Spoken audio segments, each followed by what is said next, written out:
1997 to 1998. He also served as Director and Regional Chair for Region 9 of HVAC-R and was inducted into the Region 9 Hall of Honor in 2005. HVAC-R also elected him a Fellow of the Society in 2005. Tim recently served as Society President in 2016-2017 and launched the Society name Team for the Year, Adapt Today to Shape Tomorrow. Welcome to Tim to the stage. Thank you so much. Please, cheers, and big cheers for Tim.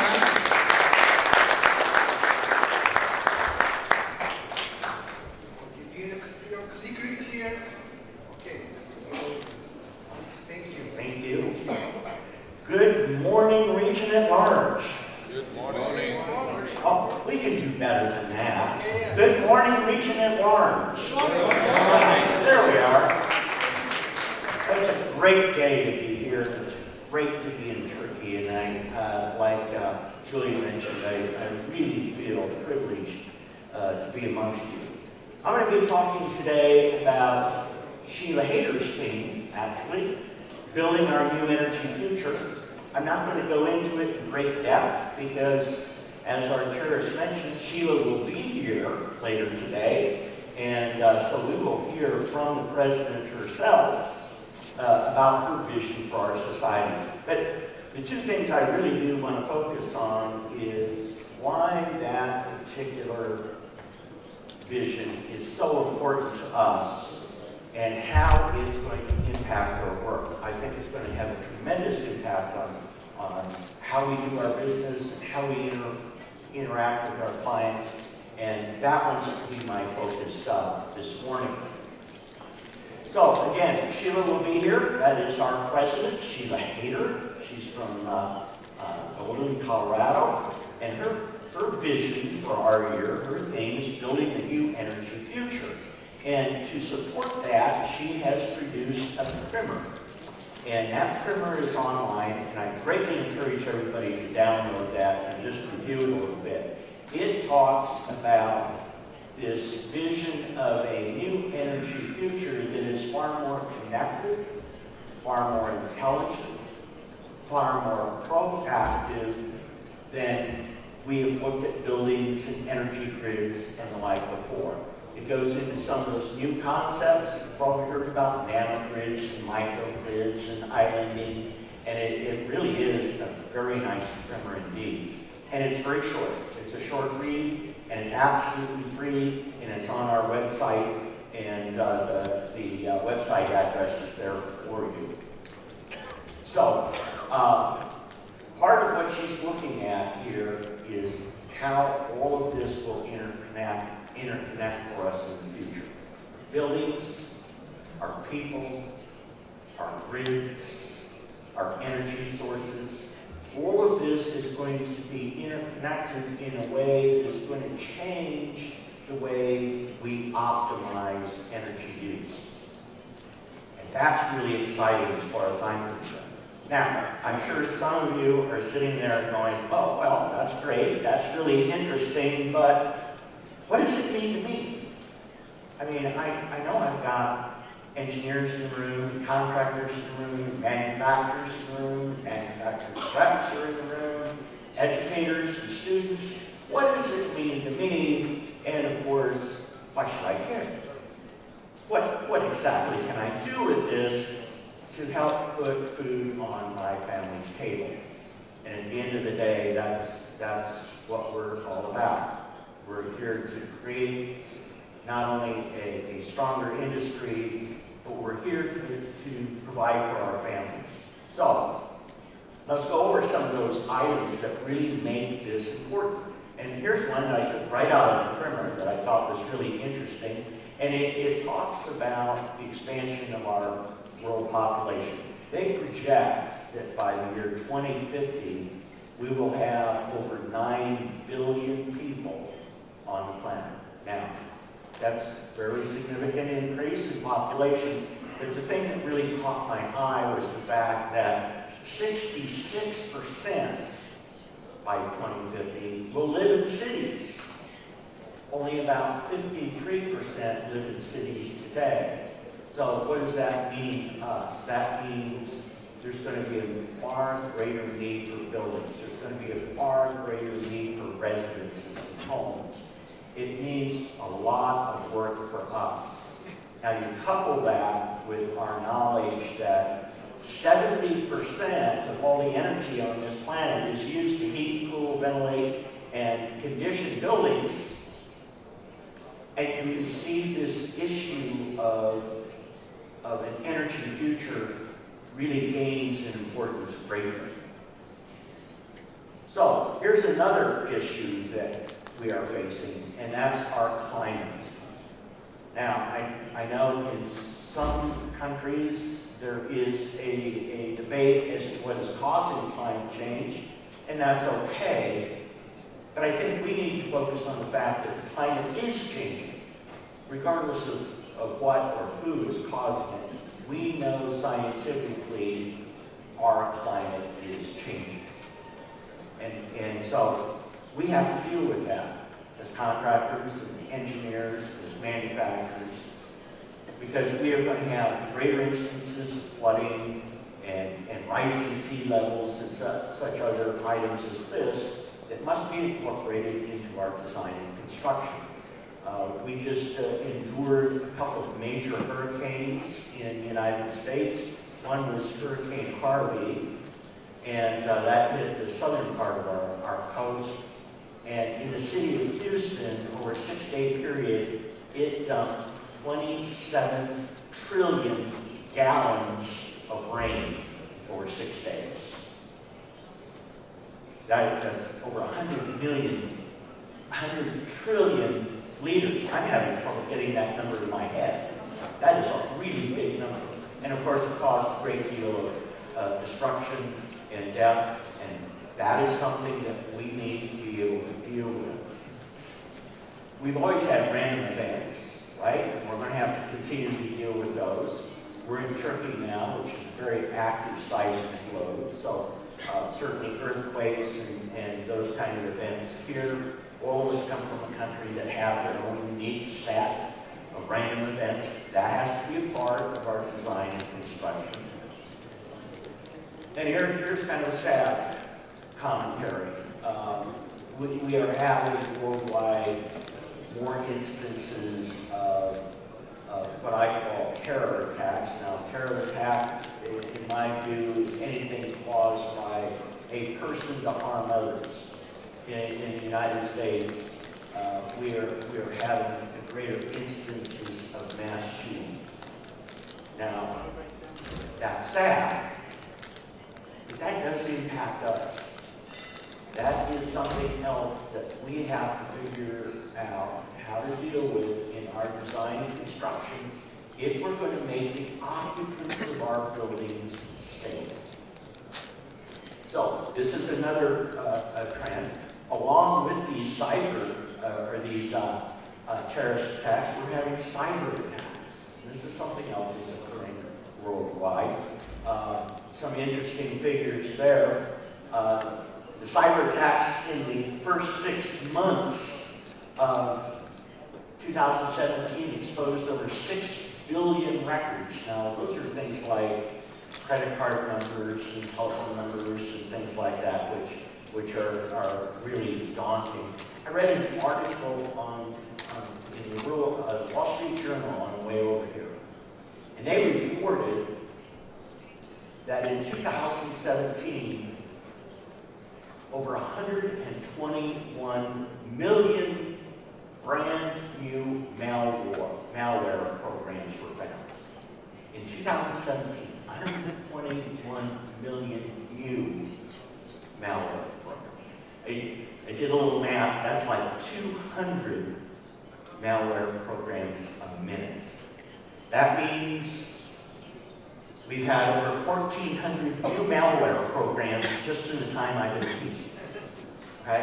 That's a scary thing. Now, what makes that so scary is this, that not only is this increasing, and it's increasing rapidly, but the research shows that about 60% of all the small and mid-sized businesses won't be able to survive a massive cyber attack. Now, ladies and gentlemen, those aren't our clients. Those are the people we are serving, and they can't survive. These 60% of them can't survive those types of attacks. So, we know that insurance companies worldwide are losing money on these events, whether they be cyber attacks, whether they be climate change events. I found this graph really interesting because it is going to impact us. It's going to impact the way we do business, I think, going forward. Insurance companies, we all know, don't want to lose money, right? They're not set up to lose money. If they start losing money, they increase their rates to us. So we pay more, our clients pay more, and that is exactly what this graph is starting to show us, that as these losses mount, insurance rates are going to go up. And oftentimes, we know that it is the insurance companies that drive the change, and they generally drive that change in advance of government rules and regulations. We deal with this all the time in pharmaceuticals, we deal with this all the time in the medical industry, automotive industry has always dealt with this. It wasn't the government that required seatbelts, ladies and gentlemen. It was the insurance companies. Governments came along later. And that's the environment we're going into. I think you're going to see more and more pressure put on us by the insurance companies to make sure people are well protected. So, what does this mean? How do we take this information and fold it into our companies and do something that makes our companies stronger? So, traditionally, we have to look at balancing danger and opportunity. And then this is one of my favorite symbols. This is how the Chinese write the word crisis, right? They take the symbol for danger, they take the symbol for opportunity, and they put them together, that's a crisis. And I think that's 100% correct. So, traditionally, we have always focused on the opportunity. And I think it's really important that we continue to do that. Here's the second tradition. This has always been a people-based industry. Look around the room. Look at all the people from all the different countries. This is a people-based industry. And it will always be a people-based industry, in my opinion. And that takes me to one of my favorite slides. I put this PowerPoint slide in just about every presentation I give because it really highlights that point. This is some research done by two gentlemen from Harvard University, and they looked at firms that focus obsessively on meeting client expectations. Obsessively. Interesting word, right? Here's what they found out of this 11-year study. First thing they found, revenue went up 4 times faster for those firms. Job creation was 7 times faster. That's a good thing. Owner equity went up 12 times faster. I really like that. I was a small businessman. I was a contractor. I had a family-owned business. That meant a lot to me. But the one that really caught my eye was this last one. Profit performance over those 11 years was 750% higher for those companies that focused obsessively on meeting client expectations. Now, I get asked all the time by my fellow contractors and my fellow engineers, gee whiz, this is such a competitive industry. The margins are so low. How do I improve the bottom line on my firm? Answers on the screen. Focus obsessively on meeting client expectations. More tradition. We need a competitive advantage. That's how our companies grow. That's how we become stronger, is to develop a competitive strategy, develop a competitive advantage that we can use. And of course, we've always been in a position traditionally where we have to make sure that our clients are well informed and are making really good decisions, right? So that's all tradition. Now, what goes beyond tradition are these new perspectives. one of which Sheila makes clear in her vision, is that our buildings, our grid, our energy is going to be interconnected. And it's going to be interconnected in a way that we haven't seen before. So, more new perspectives. We have to start looking at the grid as a resource instead of a commodity. And that is a new way of thinking. That is a new way of approaching how we're going to use energy and how we can take that energy and still optimize what our clients need inside our buildings. And as I mentioned before, because we're facing climate change, we're facing terrorism, cyber attacks, and all these other events, we're going to have to redefine what resiliency looks like. And I think what we're going to see, and I think we're going to see it fairly soon, is that all of us in this room are going to see a merging of the issues of sustainability and resiliency and design into a single concept.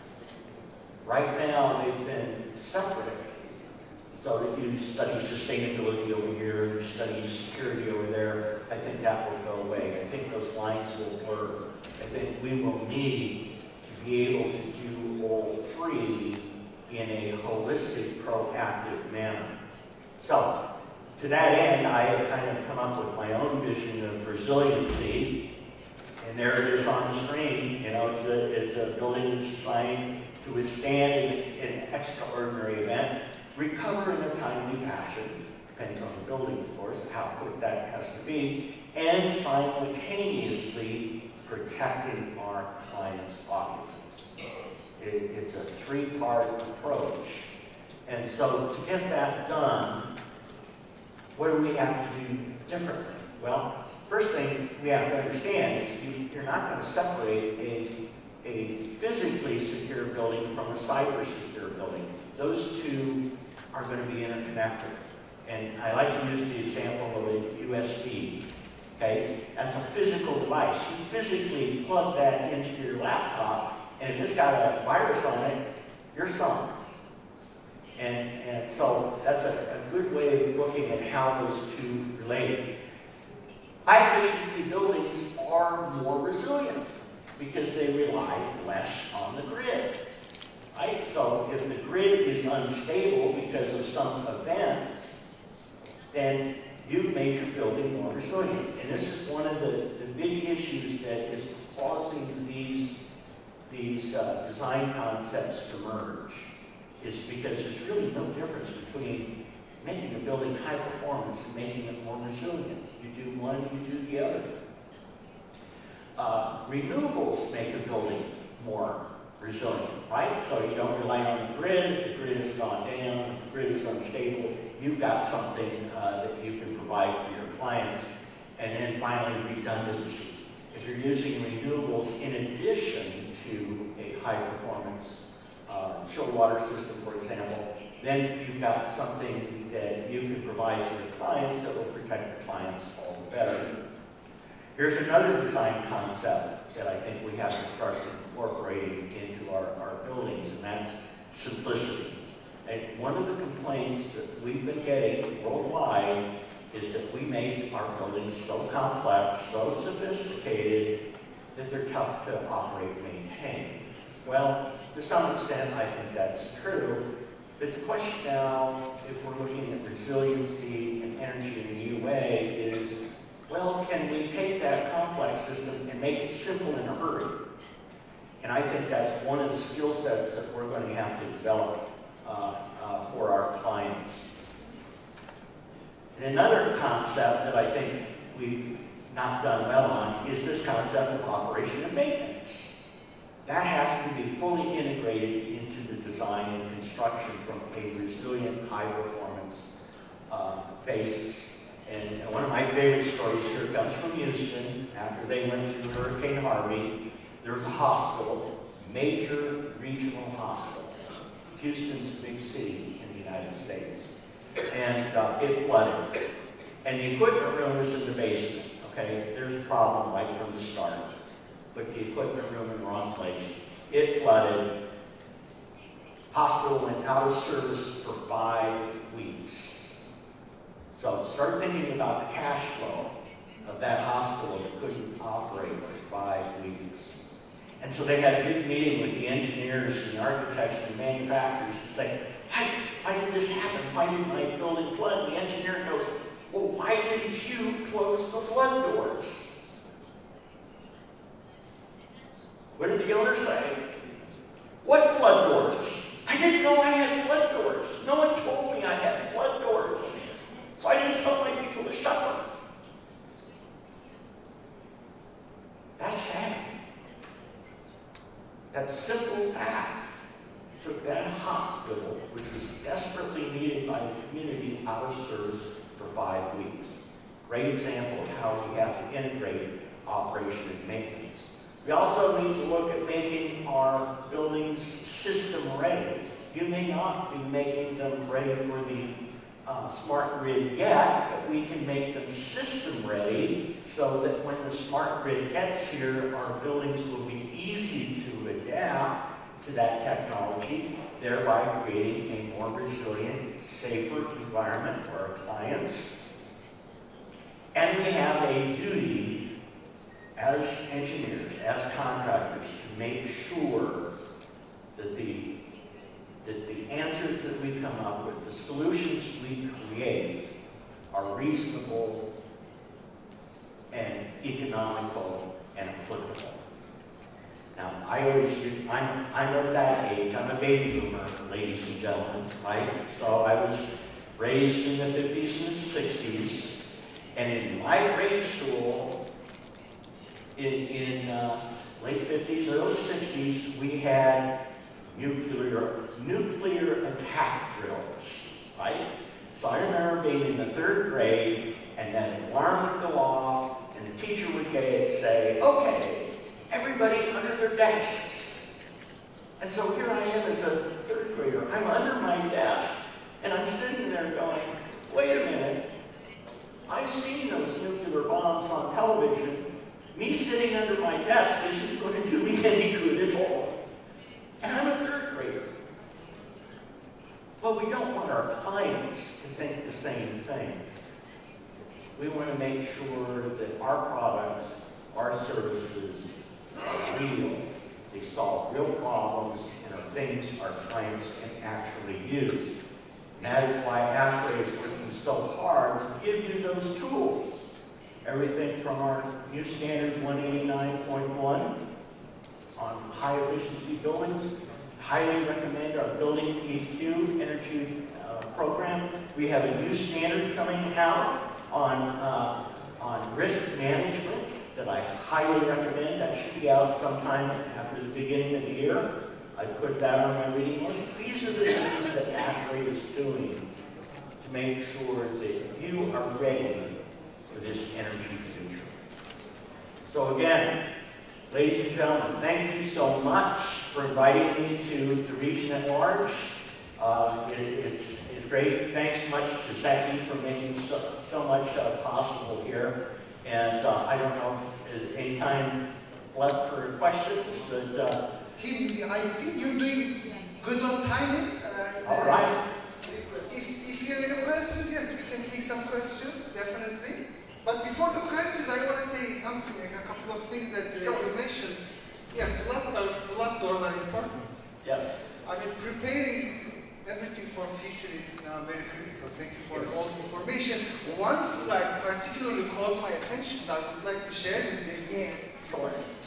Revealed that business that focused obsessively on meeting the needs of customers brings revenues increase 4 times faster. Job creation is 7 times faster. Owner equity grows 12 times faster. Profit performance 750% is higher. This amazing information for us. Yeah, the customers are very important. Their needs are very important. Thank you for all the information. Any questions, ladies and gentlemen? I'll be around afterwards. Yeah, if people want to ask me questions, I'm happy to chat. I would like, okay, thank you. So no questions? There's one question over there. Oh, let's go. Okay. I didn't see through the light, sorry. Thank you very much, Yunus Çengel, University of Nevada, Reno. Thank you for the fine presentation. The question is, you mentioned the importance of simplicity, yet the reality of sophistication. Things are getting more sophisticated, more complex, and you emphasize that things should be simple. They seem to be contradictory. How do you combine this, simplicity and sophistication? Okay, let me see if I understand the question. How do you combine simplicity and complexity and sophistication? Yeah, there's a great question. How do you combine efficiency and simplicity into the same design? I think to some extent, what we're going to have is it's going to have to be complex on some level, but it's important that we design into the system the ability to make it really simple, quickly. So yes, we may have temperature controls that are demand limited based on sensors, based on carbon dioxide, opening up outside dampers and the like. But in an extraordinary event, whatever that may be, can we override that quickly, simply by maintenance staff doing something simple, hitting a button, closing the damper, whatever it takes to make the building operate in a simpler mode. I think that is one approach. Quite frankly, I think another approach, and I still have a drafting table. Okay, I'm old enough, I have a drafting table. And over my drafting table, I have a sign, and it's from an American poet. And she said, simplicity is the signature of a master. Thank you so much. Thank you so much. If you have more questions, things around, you can always ask them questions. I will not be able to take more questions, sorry about for the timing. Team, we have a little appreciation gift to you. It will be represented to you by our Exporters Association President, Mr. Mehmet Şanal. Any pictures? It's coming up there. Thank you. Oh, gorgeous. Absolutely gorgeous. Thank you. You got the picture? Okay. Team, thank you. Yes, sir. We have a box for them. If you want, we can box them and give it back to you. Okay. Mehmet Bey, you'll take a picture, huh? You'll take a picture, all right, okay. Okay.